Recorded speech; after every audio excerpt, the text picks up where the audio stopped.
बहुत सारे बच्चे ऐसे हैं जो बहुत छोटी उम्र से ही बीमार पड़ते आ रहे हैं। कई बच्चों को तो हॉस्पिटल्स में एडमिट करवाना पड़ता है, स्कूल नहीं जा पाते, खेल नहीं पाते, अपना पढ़ाई नहीं कर पाते। जो पढ़ते हैं थोड़े टाइम में भूल जाते हैं क्योंकि बीमार होते हैं, वो बीच में गैप आ जाता है और सब भूल जाते हैं। उनके पेरेंट्स को फिर से ज़ीरो से स्टार्ट करना पड़ता है, उन्हें फिर से पढ़ाना पड़ता है। वो फिर बीमार होते हैं, फिर भूल जाते हैं। अब बच्चा तो परेशान है ही है, पेरेंट्स भी परेशान हैं और बहुत सारे पेरेंट्स हैं जिन्हें ये प्रॉब्लम हो रही है कि बच्चा पढ़ नहीं पाता। अब ऐसा किस लिए है? ये प्रॉब्लम है क्यों? ना बच्चा पढ़ पा रहा है, ना बच्चा खेल पा रहा है। कई पेरेंट्स ऐसे हैं जो अपने बच्चों का कंपैरिज़न दूसरों के बच्चों से करने लगते हैं कि अरे उनका बच्चा तो देखो, वो तो सब कुछ कर लेता है, मेरे ही बच्चा नाटक करता है, ये ही नहीं करता। अब ये कोई नाटक नहीं है, उसका शरीर ही उसका साथ नहीं दे रहा, इसलिए वो कर ही नहीं पा रहा। अब ऐसा किस लिए है? प्रॉब्लम कहाँ है? किसी को समझ नहीं आती क्यों बच्चा बार-बार बीमार पड़ रहा है। प्रॉब्लम ये है कि हमें बच्चे की कुंडली देखनी होगी। अब कहा भी जाता है ज्योतिष में कि 12 साल तक बच्चे की कुंडली नहीं देखी जाती, क्योंकि पहले 8 साल तक तो माता-पिता के कर्मों का फल होता है और उसके बाद जो 4 साल हैं, 8 से 12 साल की उम्र तक, उसमें बच्चे के कर्मों का फल होता है। देन जो 12 साल के बाद बच्चे की कुंडली इस जन्म के लिए एक्टिव होती है और हम उसे एनालाइज कर सकते हैं। पर एक चीज है जो हमें पहले देखनी चाहिए, बच्चे के जन्म के समय, और वो है उस कुंडली में होने वाले अरिष्ट।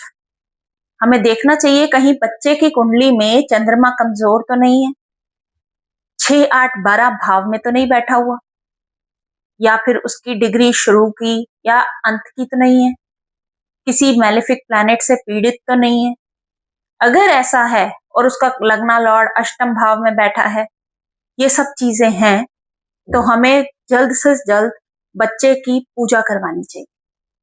बच्चे के लिए आप किसी अच्छे पंडित से पूजा करवाएं, उसकी ग्रह शांति की पूजा करवाएं, उसके लिए रुद्राष्टकम का पाठ करें, रुद्र अभिषेक की पूजा करवाएं, तब जाके बच्चे का अरिष्ट कुछ कम होगा। चंद्रमा का असर बच्चे की 8 साल की उम्र तक बहुत ज्यादा रहता है, फिर धीरे धीरे कम होने लगता है।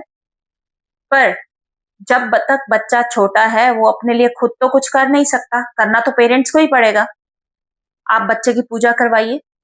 अब बच्चे की माँ अगर उसके लिए पूजा करती है, तो ये बहुत अच्छी बात है, क्योंकि माँ का भाव बच्चे को स्वस्थ करने के लिए, माँ की श्रद्धा जो है बच्चे को बहुत जल्दी ठीक कर देती है।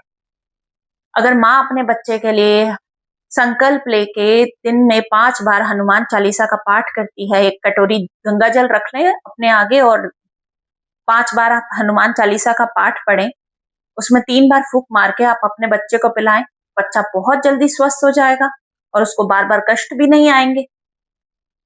और आप रोज़ रुद्राष्टकम का पाठ करें उसके लिए, आप देखिए बच्चे को कष्ट आएँगे ही नहीं, बहुत ही कम होगा। अब बच्चे की कुंडली में अरिष्ट है, तो जब कुंडली में अरिष्ट है, तो असर तो करेगा। वो घटना तो घटित होगी, पर इंटेंसिटी उतनी हाई नहीं होगी, जितनी कुंडली में दिख रही होगी। क्यों? अगर बच्चे के योग बन रहे हैं हॉस्पिटल ले जाने के, तो होगा क्या कि बच्चे को थोड़ा खांसी-जुकाम हो जाएगा, बुखार हो जाएगा, पर बच्चा ठीक रहेगा। क्यों? क्योंकि आप उसके लिए पूजा कर रहे हैं, तो बच्चा स्वस्थ रहेगा और धीरे-धीरे समय के साथ पढ़ने भी लगेगा। आप उसे अभी थोड़ा-थोड़ा करके घर में पढ़ाएँ, अगर वो नहीं पढ़ पा रहा तो। घर में पढ़ाएँ, कभी-कभी स्कूल भेजें, जैसे भी उसकी बॉडी अलाउ करती है, आप उसके साथ एडजस्ट करें। इस वक़्त बच्चे को सपोर्ट चाहिए। जैसे-जैसे धीरे-धीरे बच्चा बड़ा होगा, उसकी दशाएँ बदलेंगी, वो खुद ही हेल्दी हो जाएगा और अपने आप पढ़ने लगेगा। आपको बाद में उसके लिए बहुत ज़्यादा मेहनत नहीं करनी पड़ेगी।